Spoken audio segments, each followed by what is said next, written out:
What a fast sword!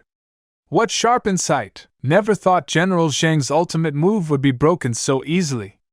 It's simply unbelievable. I thought General Zhang could help us win back some face, but he still lost in the end. Looking at the broken saber and the shocked expression on Zhang He's face, the crowd couldn't help but whisper among themselves. They all knew exactly how strong Zhang He was. As a master at the peak of his realm, once he wielded his saber, he was nearly unstoppable. No one expected that in a crucial moment, he would be defeated with just a single strike from Dustin. The defeat came too quickly, so unexpected that it stunned everyone. Many people thought it was a pity, believing that Zhang He just had a streak of bad luck, otherwise he might have won. But in the eyes of true experts, the situation was completely different. Zhang He had unleashed his ultimate move. Dustin, despite being restrained, still managed to strike with that decisive blow, clearly not as simple as it looked on the surface. This was a complete domination in terms of speed and skill. It was a true demonstration of strength. Moreover, by this point in the fight, Zhang He was already gasping for breath, while Dustin's expression remained calm, without the slightest sign of fatigue. And this was Dustin after fighting 3 consecutive battles. From start to finish, he remained composed and relaxed. This clearly showed that Dustin had been hiding his true strength the entire time. Even when fighting Zhang he hadn't gone all out. So although Zhang He lost, his defeat was completely justified. The expert invited by the third prince was far more powerful than any of them. Ha! Brother Dustin truly lives up to his name. You've really opened our eyes today. Julius was the first to react, clapping and laughing heartily. The other soldiers followed suit, clapping their hands as their gazes toward Dustin became even more respectful. First, he defeated Vice General Wu, and then he defeated General Zhang. In both battles, he remained calm and unhurried, clearly a sign of overwhelming strength. The most crucial part was that Dustin was about the same age as them, yet he was already a seasoned martial arts grandmaster. Such talent they had rarely seen in their lives. General Zhang, thanks for the match. Dustin cupped his hands in respect, then flicked his wrist and smoothly sheathed his sword. Mr. Dustin's strength is extraordinary. I concede wholeheartedly. Zhang He bowed deeply to Dustin to show his respect. Outsiders might not understand, but as the person involved, Zhang He knew exactly how insane that last sword strike was. It was launched second but landed first, so fast he couldn't even see it clearly. What was more terrifying was that Dustin found the exact flaw in his move within a split second. Such a genius-level expert could only be admired from a distance. Zhang He, Wu Yong, what do you say? Now do you understand what it means when they say there's always someone better? Julius said meaningfully with a smile. Your Highness is right. We were arrogant before, relying on a bit of our cultivation and becoming overconfident. After witnessing Mr. Dustin's strength today, we are truly humbled. Zhang He said sincerely. Exactly. Mr. Dustin's presence made us realize how lacking we truly are. From tonight onward, we will redouble our efforts. No slacking.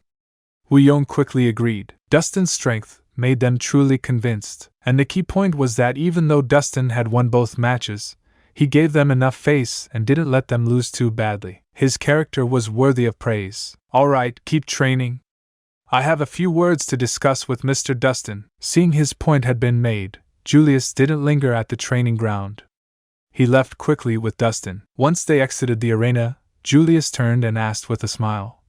Brother Dustin, what do you think? My soldiers aren't bad, right? Dustin was a Grandmaster-level expert. For his 2 generals to last so long against him was indeed something to be proud of. They're all top-tier elites, stronger than I expected. Dustin replied with a smile. Ha! Though they can't compare to you, Brother Dustin, they're still among the best in all of Stonia. Julius spoke with pride. He had poured a great deal of effort into training this elite team. Of course, this group was only the visible force.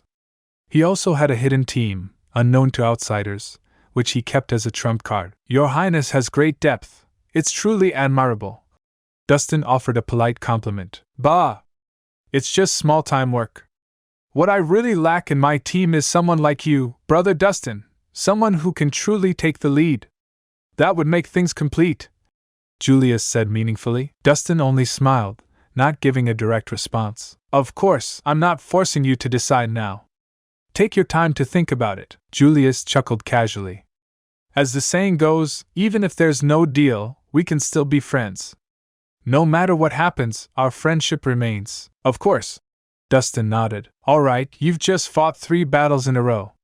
You must be tired. Go get some rest. Julius didn't press the matter further. Mr. Dustin, this way please. The beautiful maid to the left knowingly stepped forward and led Dustin toward the inner courtyard. As he watched Dustin's retreating figure, Julius narrowed his eyes and turned to another maid, instructing softly. Go call the matchmaker. Have her properly accompany Mr. Dustin. The maid's lashes trembled lightly, but she quickly nodded in agreement. Everyone knew the matchmaker was the prince's beloved. Yet to win over Dustin, the prince was actually willing to offer her up. It was truly surprising. Third Prince Julius' residence was vast, so vast it resembled a maze. Even with a blueprint in hand, Dustin still had to carefully discern his path while navigating the estate. After all, blueprints and actual structures always had their differences. Under the guidance of a maid, Dustin twisted and turned through multiple corridors for the time it takes to drink a cup of tea, before finally arriving at a secluded courtyard with a garden. The courtyard was spacious, filled with birdsong and floral fragrance. It was quiet and peaceful, a perfect spot for rest and reflection. Mr. Dustin, please rest here. If you need anything, don't hesitate to let me know. The maid curtsied with soft affection in her eyes, clearly harboring a trace of admiration. She had witnessed Dustin's impressive performance at the training grounds and knew he was a highly respected guest of His Highness. If she could win the favor of such an influential figure, she might rise to the top overnight. That's enough. You may go. I don't need anyone to wait on me. Dustin waved her off casually. This? The maid hesitated. Don't worry. I'll explain to the third prince myself. You won't get in trouble, Dustin said. Then Mr. Dustin, please rest well. I'll take my leave. Though disappointment flickered in her eyes, she had no choice but to leave. She considered herself quite attractive.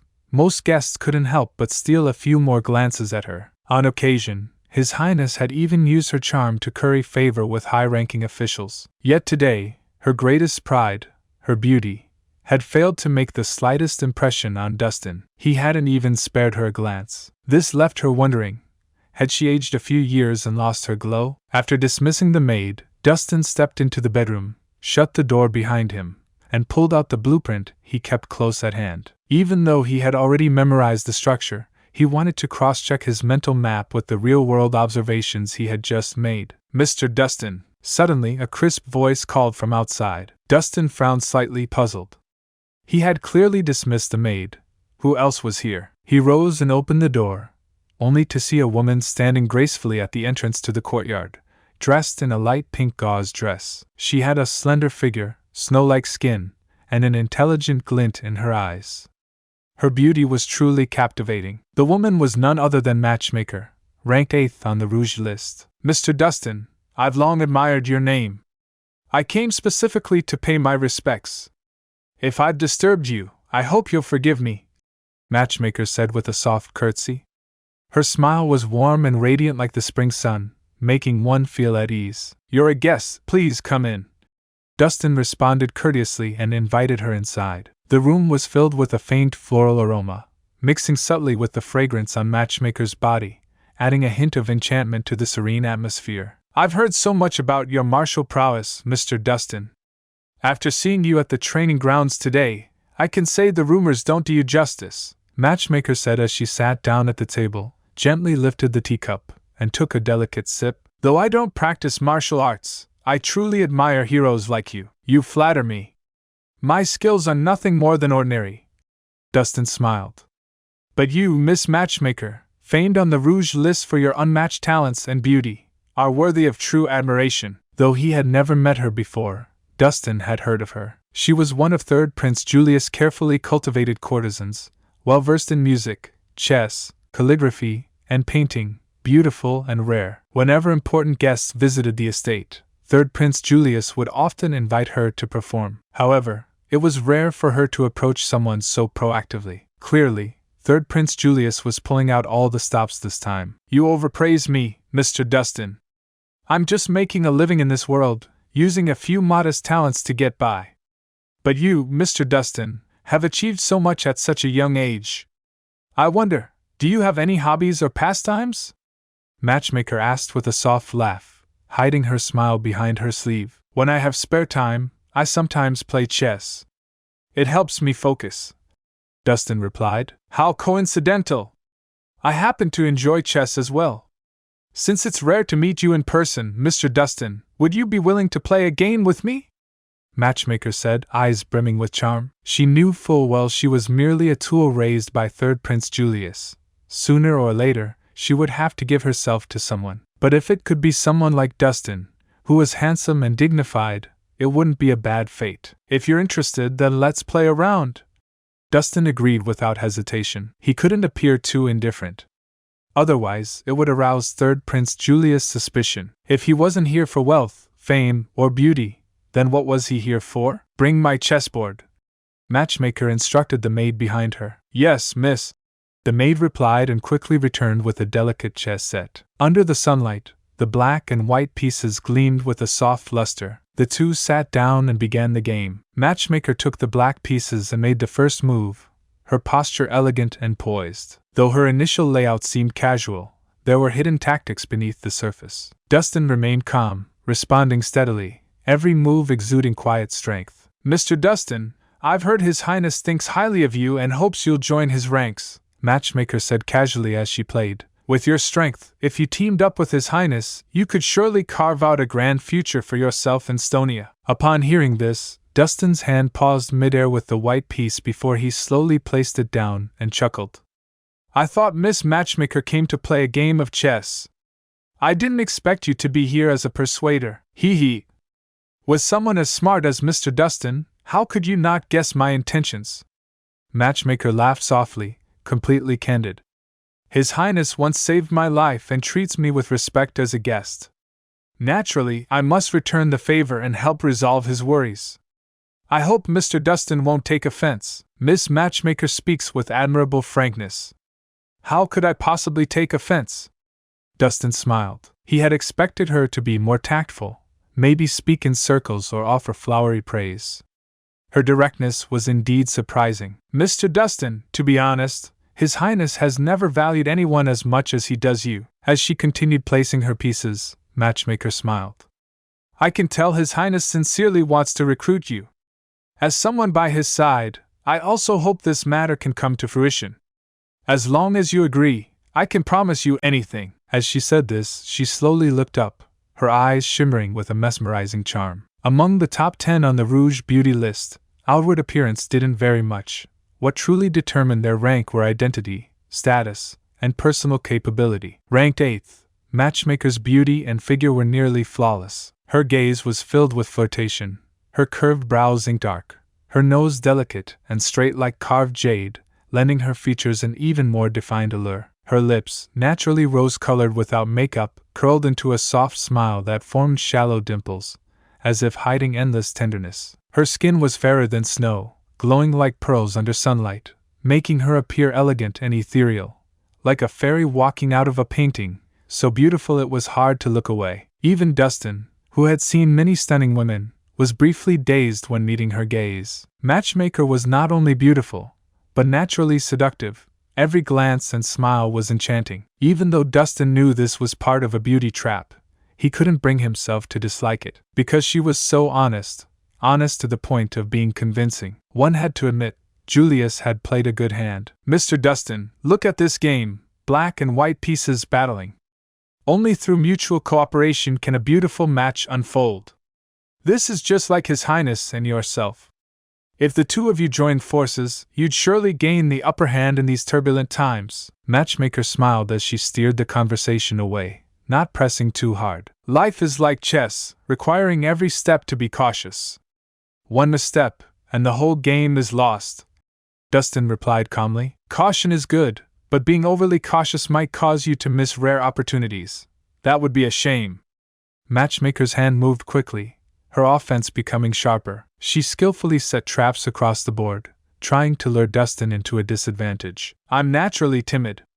I'd rather do nothing than make mistakes, Dustin said calmly, countering each trap with precision, and even finding chances to strike back. Gradually, the tide on the board began to turn. Matchmaker, who was so aggressive earlier, found herself unknowingly pushed into a losing position. What a brilliant move! Watching Dustin place his final piece, Matchmaker wasn't angry. Instead, she was delighted. Though she considered herself quite accomplished in chess, Dustin had outmaneuvered her in just a few moves, turning the tide and trapping her completely. His skill was truly master level. Mr. Dustin, your chess skills are exceptional.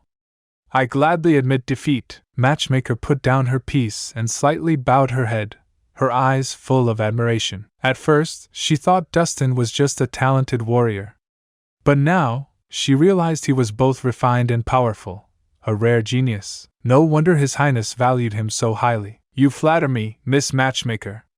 It was just luck, Dustin said humbly. If Mr. Dustin is interested, I'd be happy to spend the evening playing with you again. I promise you won't want it to end, Matchmaker said with a charming smile. That wasn't a hint, it was an outright invitation. Ahem. I don't have the habit of playing chess at night. Dustin pretended not to understand. Mr. Dustin, you really are oblivious to flirtation, Matchmaker said with a pouty, disappointed look. It wasn't easy to find such a handsome, talented man. She was genuinely reluctant to give up. After all, who knew what kind of beast she'd run into next? Rather than let her first time be wasted on some greasy old man, she'd rather give it to someone like Dustin. At least it'd bring her peace of mind. Since Miss Matchmaker made a personal visit, I can't let you leave empty-handed. As Dustin spoke, he suddenly took out an exquisite jade box and placed it on the table, smiling. Inside is the dragon source energy that His Highness needs. Please pass it on for me. As for joining him, I still need time to consider. Dragon source energy? Hearing this, Matchmaker's eyes lit up. She had 2 missions this time: retrieve the dragon source energy and recruit Dustin. She thought it would take more effort, but she already accomplished half of it so quickly. She could at least report back with results. Mr. Dustin is so generous. Matchmaker truly doesn't know how to repay you. Matchmaker gently ran her fingertips over the warm texture of the jade box. Her eyes glistened with moisture, and when she looked up at Dustin, her gaze was filled with gratitude. It was just a small effort, Miss Matchmaker. No need to take it to heart. Dustin smiled faintly. Besides, this item was destined for the third prince. I'm merely offering a gift on behalf of another. I wonder what Mr. Dustin desires in return? As long as it's within my ability, I will agree to it, Matchmaker said with a graceful smile. I ask for nothing else, only that if I ever run into trouble, His Highness will lend me his full support. Dustin replied calmly. So that's it. I understand now. Matchmaker nodded. He wasn't asking for treasures. He was securing a favor from the third prince. Given the third prince's current status, a personal favor from him was worth more than any treasure. And if he eventually ascended the throne to become the ruler of the kingdom, that favor's value would increase 10-fold, 100-fold, even. To put it bluntly, even if Dustin committed a grave crime in the future, this favor could save him from death. She had to admit, it was a very smart choice. It's getting late. I won't disturb your rest any longer. Matchmaker stood up, gave a graceful curtsy, and then added with a subtle shift in tone. Of course, if Mr. Dustin is interested, I'd be happy to continue our chess match tonight. Seeing Dustin momentarily startled, Matchmaker smiled playfully, then turned and left. Her pale pink gauze skirt fluttered in the wind like a dancing peach blossom, slowly disappearing at the courtyard gate. This woman, she really is a soul-stealing enchantress. Dustin shook his head. He considered himself to have strong self-control, yet under Matchmaker's teasing glances and smiles, even he had almost lost his composure. Now that the dragon source energy had been offered, all he could do was wait for the result. After leaving the courtyard, Matchmaker walked lightly to Third Prince Julius's study. She knocked on the door, and upon receiving permission, stepped inside with elegance. Well? Any results? Julius motioned for her to sit and poured her a cup of tea. He didn't treat Matchmaker as a servant, rather, more like a respected guest of the residence, and Matchmaker's worth indeed deserved that respect. Your Highness, I did not fail you. The dragon source energy has been retrieved, Matchmaker said, respectfully presenting the jade box. Oh? Julius raised an eyebrow, immediately taking the jade box and carefully opening it. When he saw the faintly glowing dragon source energy inside, joy filled his eyes. he couldn't help but praise. Good. Very good. Matchmaker, you've done an excellent job. Julius clutched the jade box tightly in his hands, as if holding an irreplaceable treasure. He had thought it would require more effort, but it had gone surprisingly smoothly. As expected, sending Matchmaker had been the right choice. To serve your highness is my greatest honor. Matchmaker nodded humbly, always maintaining her deference. Though Julius treated her as a guest, she knew she couldn't act above her station. Dustin has handed over the dragon source energy, but what are his intentions? Does he plan to align himself with me? Julius asked again. Mr. Dustin said he still needs time to consider. This matter can't be rushed. I hope your highness will be patient. Given his intelligence, I believe he's fully aware of your highness's sincerity. But since this concerns his future, it's only natural he's cautious. Matchmaker replied. Fine. As long as the dragon source energy is in my hands, whether or not he decides to join us can be handled later. Go rest now, Julius said without further concern. With his insight, he clearly saw that Dustin was observing the situation, waiting for the right moment to act. In other words, Dustin might support him in success, but was unlikely to assist during hardship. Still, no matter what, proper respect and courtesy had to be shown. Even if it was just support during triumph, it was still valuable. Night fell like ink, enveloping the entire estate. Moonlight filtered through the clouds, casting a cold glow over the grounds. Julius carefully concealed the dragon source energy on his person, then, accompanied by 2 guards, made his way toward a secluded courtyard. The courtyard was surrounded by thorns, its walls towering high. At the gate stood 2 tall, sharp-eyed experts. Each held a long sword and stood like statues, alertly scanning their surroundings. Your Highness! As Julius approached, the 2 guards immediately bowed in salute. Julius nodded slightly and whispered, Open the gate! With a deep, rumbling sound, the courtyard gates slowly opened. Julius strode inside, following a dim path to a seemingly ordinary building. 2 more guards stood at the door. Only after confirming his identity did they open it. Julius stepped into the room. The lighting was dim, with only a few oil lamps casting a faint glow. He walked to a wall and gently turned a hidden mechanism. With a loud rumble, the wall slowly opened, revealing a stone staircase descending below. Julius followed the steps down. With every step, it felt as if he were entering a hidden world. Finally, he arrived in a spacious underground chamber. Inside were all manner of rare and exotic treasures, dazzling jewels radiating light, ancient weapons gleaming with deadly coldness, and valuable tomes neatly arranged on bookshelves. At the very back of the chamber stood a massive treasury vault. Its door was made of solid iron, covered in intricate arcane markings. And just can't accept it. This can't be the end yet. You promised to never leave, and now you're gone. Can't believe I can feel the world slipping away as you slowly fade from my everyday. You promised forever a love without end, but now I'm left broken, struggling to mend. I thought we were so tied, destined for a lifetime, love with no end, love with no end. Staying in my imagination, memorizing the past time, the secrets, the love, the care, now they're echoes in the air. I still see your face in every place, feel your warmth, your gentle